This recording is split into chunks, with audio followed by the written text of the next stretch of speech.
Okay, let's unpack this.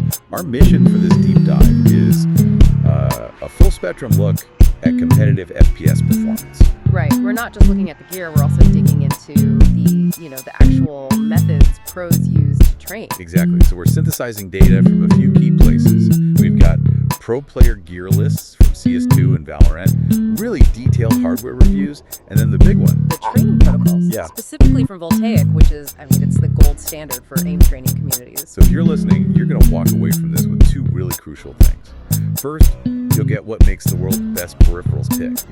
Why a 54-gram mouse is suddenly the meta. And second, you'll get the actual roadmap, the exact benchmarks you can use to measure your own skill, and more importantly, get better, faster. It's the difference between just buying what the pros use and actually understanding how they built the skill to use it. Couldn't have said it better. So let's start with the mouse, the input device. Because right now, if you look across the pro scene, one trend just dominates everything else. Ultralight. Ultralight. Everything is sub 60 grams. And there's a really good reason for that. It comes down to pure physics. It's inertia. Explain that. Oh, think about a flick shot. An enemy pops up, you have to accelerate your mouse instantly, but then you have to decelerate just as fast to stop on the target. A lighter mouse has less inertia, it stops quicker. So less overshooting. Exactly, you reduce that tiny margin of error. And in those duels, that's everything. Which is why we're seeing this, like arms race between companies to shave off every single gram. And from the data, two mice are just ruling the scene. We have to start with the new benchmark, the Razer Viper V3 Pro. Yeah, this thing it's really something else. It's an ambidextrous shape, and it comes in at a crazy 54 grams, 55 for the white model. 54 grams, that's incredible. And it's packed with their top sensor, the Focus Pro 35K Gen 2. But the real headline feature is something else. The polling rate. The wireless polling rate. It's 8,000 hertz, right out of the box. Which is, that's wild. For a long time, getting that kind of responsiveness meant you had to use a wired mouse. Not anymore. This is their new standard for top-tier wireless. Okay, but the reigning champion, the one we still see everywhere, is the Logitech G Pro X Superlight 2, the GPX2. Oh yeah, it's still an absolute staple in both CS2 and Valorant. It's a bit heavier, around 60 grams, but still firmly in that ultralight class. And it's also got that 8 kilohertz wireless capability. It does. It uses their Hero 2 sensor and Lightspeed wireless. It's basically the definition of tournament-proven reliability.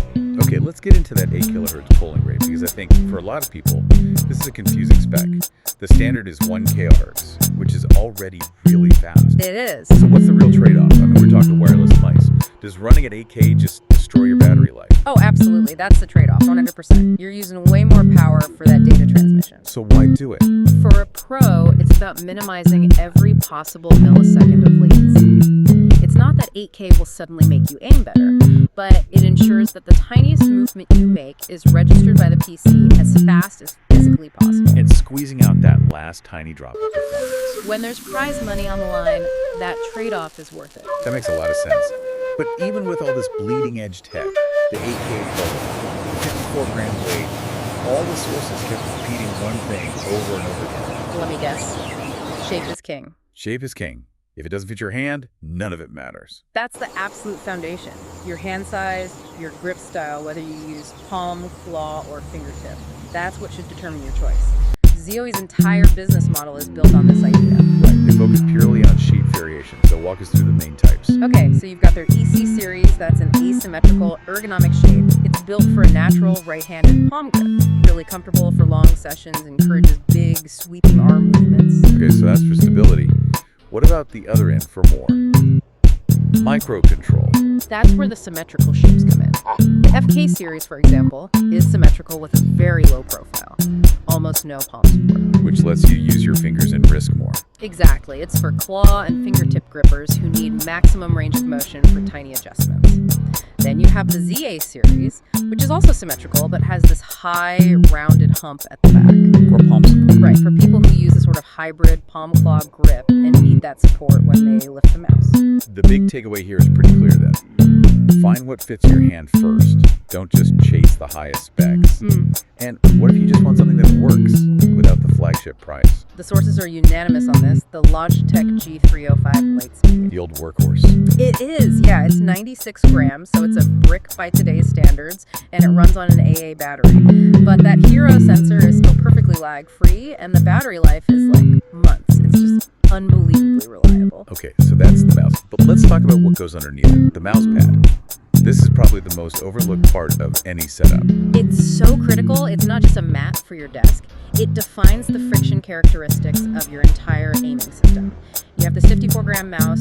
You need a surface that lets you control it. It's about static friction and kinetic friction. Right. The force to start moving versus the force to keep it moving. Exactly. And in the pro scene, we've seen a huge shift towards these premium cloth pads. Japanese brand Artisan has pretty much defined that market. And they have a whole range, Sure. but we see two pop up constantly. On the control side, there's the Artisan Zero.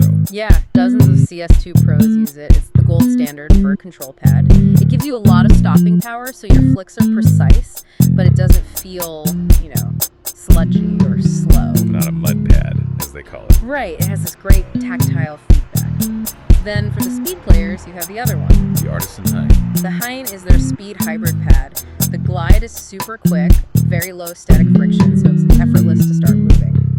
But the hybrid part is key. It still has enough stopping power to be accurate, and it's famous for being incredibly durable. We also have to mention the ZOEG SRSE line, the deep blue, the rouge. They're also super popular, but they solve a different problem. They do. They're all about consistency.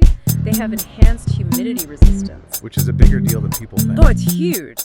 If you live somewhere humid, a normal cloth pad can absorb moisture and get this awful, inconsistent, sticky glide. The ZOE pads are engineered to prevent that. And speaking of stability, there's one pad that's like the industrial standard. Yeah. The Steel Series, QK Heavy. The Tank. It's 6 millimeters thick. Its glide is just a standard medium glide, nothing special there. So why is it so popular? The thickness. It completely covers up any unevenness in a desk. It gives you this super stable, cushioned foundation. You see them at tournaments all the time for that reason. So that's the world of cloth. But there's this more exotic option that's getting a lot of attention, glass pads. Yeah, glass pads like the Voltaic GA005, these are very much a specialty tool. They offer this silky smooth, completely effortless glide, zero friction almost, and they're totally humidity proof, obviously. Right. But the big question is, can a pad be too fast? Doesn't that make it harder to be accurate? It absolutely can be. That's the trade-off. Glass pads are really for players who use a very high EDPI, a high sensitivity, and make tiny, precise movements. For most people, that lack of friction means you're just constantly overshooting your targets. Plus, I've heard they can wear down your mouse skates. They can. They require PTFE skates, and you'll go through them faster. It's a commitment. That's actually a perfect transition. We've laid out the hardware, the physical tools, but a tool is useless if you don't have the skill. So let's talk about how you build that skill. Let's get into the Voltaic aim training methodology. Right. So if you're serious about improving your aim, the Voltaic benchmarks are the industry standard. This is Season 5 for Kovacs, Season 3 for Aim Labs. Their whole purpose is to give you an objective way to measure your skill and, crucially, to diagnose your specific weaknesses. And this is a really important point for anyone listening. These are not your daily practice routine. No, absolutely not. They're an assessment. You should only run the full benchmark maybe once a week. Grinding the benchmark scenarios every day is just, it's not efficient. They're designed to stress your mouse control, not to build it day to day. The real genius of Voltaic is how it breaks down aim into these tiny specific pieces. It's 3 main categories with 3 subcategories each, so 9 scores in total. Exactly. So let's start with the first main category, clicking. This is basically flicking to static targets. Okay. It's broken down into linear, like the pass-through scenario, which is great for horizontal peaks in CS2. Then there's control, like popcorn, where targets pop up randomly, forcing you to flick and then make a very controlled micro adjustment. And the last one? Stability, which is just hitting tiny static targets, pure precision. So it's the big initial flick and then that tiny correction to land the shot. Precisely. The second major category is tracking, keeping your crosshairs on a moving target. You've got precise tracking, which is smooth, predictable movement. Then there's reactive tracking. This is the hard one. Think of a scenario like ground, where the target strafes back and forth unpredictably, like a real player. It forces you to react, not just predict. Right.